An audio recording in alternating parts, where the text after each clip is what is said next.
Assalamualaikum warahmatullahi wabarakatuh. Perkenalkan, nama saya Ahmad Fikri Subarkah dari kelas 5C. Baiklah, video kali ini saya akan menjelaskan pertanyaan UAS yang telah diberikan oleh Ibu Asmara. Soal yang pertama yaitu, menurut saudara, apa hubungan model, metode, media, dan evaluasi dengan modul ajar dan RPP? Jelaskan. Nah, jadi hubungan antara model, metode, media, dan evaluasi dengan modul ajar dan RPP ini adalah sangat erat dan saling terkait atau satu sama lain dalam proses pembelajaran. Nah, jadi model pembelajaran ini adalah pola atau kerangka konseptual yang digunakan oleh guru untuk merencanakan dan melaksanakan pembelajaran. Sedangkan metode pembelajaran adalah cara atau teknik yang diterapkan oleh guru dalam proses pembelajaran. Nah, untuk memfasilitasi pemahaman dan pembelajaran siswa. Dan ketiga yaitu media pembelajaran. Media pembelajaran itu adalah alat atau objek yang digunakan untuk menyampaikan pesan secara visual, auditori, atau kinestik dalam proses pembelajaran. Sedangkan evaluasi pembelajaran itu proses penilaian terhadap kemajuan belajar siswa dan hasil pembelajaran yang telah dilakukan oleh guru. Nah, jadi keseluruhan yaitu model, metode, media, dan evaluasi secara komprehensif terintegrasi dalam model ajar dan RPP ini sebagai pedoman dan panduan bagi guru dalam merencanakan, mengorganisasikan, dan melaksanakan pelajaran yang berkualitas. Selanjutnya, soal yang kedua yaitu apa yang kamu ketahui tentang perencanaan pelajaran dan apa perbedaan modul ajar dan RPP? Jelaskan dengan contoh. Nah, jadi perencanaan pembelajaran itu adalah proses pengorganisasian dan perencanaan kegiatan pembelajaran yang diarahkan untuk mencapai tujuan pembelajaran. Nah, jadi perencanaan pembelajaran ini dilakukan oleh guru sebagai pedoman dalam melaksanakan pembelajaran yang efektif dan efisien. Dan untuk perbedaan antara modul ajar dan RPP itu, pertama, modul ajar adalah materi pembelajaran yang disusun secara sistematis dan terstruktur. Modul ajar ini berisi juga penjelasan, materi, kegiatan, tugas, dan bahan referensi yang diperlukan oleh siswa dalam proses pembelajaran. Contohnya yaitu modul ajar adalah buku panduan pembelajaran, modul online, atau modul dalam format cetak.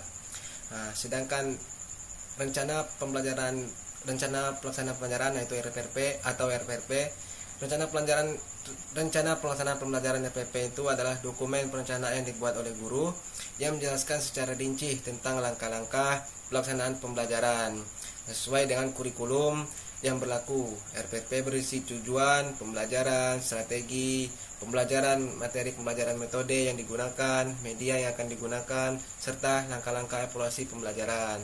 Nah, untuk contohnya yaitu seorang guru menyusun RPP untuk suatu pertemuan pembelajaran tentang pengenalan flora dan fauna di suatu kawasan. Yaitu lebih tepatnya modul itu ajar berfokus pada materi dan konten pembelajaran yang disusun untuk siswa, sedangkan RPP adalah dokumen perencanaan yang digunakan oleh guru untuk melaksanakan pembelajaran sesuai dengan kurikulum yang berlaku. Selanjutnya, soal yang ketiga yaitu bagaimana analisis kompetensi dasar pada PMA 347 tahun 2002 pada mata pelajaran fikih di Mandasra. Jelaskan dengan contoh. Nah, jadi yang pertama yaitu membaca dan memahami kompetensi dasar, dan yang kedua itu memahami konteks materi pelajaran, dan yang ketiga itu analisis kompetensi dasar secara mendalam. Nah, kalau untuk contohnya yang pertama itu dapat berfokus pada kompetensi dasar. Yang pertama, kompetensi dasar untuk memahami hukum-hukum dan prinsip-prinsip dalam ibadah sholat.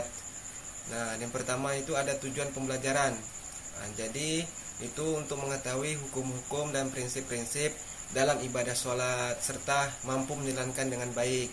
Yang kedua yaitu indikator pencapaian. Siswa mampu menjelaskan hukum dan prinsip dalam ibadah sholat serta melaksanakannya dengan baik sesuai dengan tuntunan agama. Dan yang ketiga itu materi pembelajaran, yaitu pertama itu terkait dengan rukun-rukun sholat, tata cara melaksanakan sholat, dan hukum-hukum ibadah sholat. Dalam analisis ini dapat dilakukan kegiatan pembelajaran ini sesuai dengan kompetensi dasar yang telah ditentukan, dan juga guru dapat memberikan penjelasan tentang rukun-rukun sholat dan tata cara melaksanakan sholat serta memberikan contoh penerapannya. Dan siswa juga perlu memberikan kesempatan untuk melaksanakan sholat secara langsung dan mendapatkan umpan balik dari guru untuk memperbaiki keterampilan mereka. Selanjutnya pertanyaan nomor 4, yaitu bagaimana analisis saudara tentang problematika pembelajaran fikih di madrasah, jelaskan dengan contoh. Nah, yang pertama yaitu kurangnya pemahaman konsep. Contohnya itu seperti siswa mungkin tahu bahwa larangan makan babi itu dalam Islam itu, tapi tidak benar-benar memahami mengapa larangan tersebut ada dan apa nilai atau hikmah yang terkandung di dalamnya. Dan yang kedua itu tantangan aplikasi dalam kehidupan sehari-hari.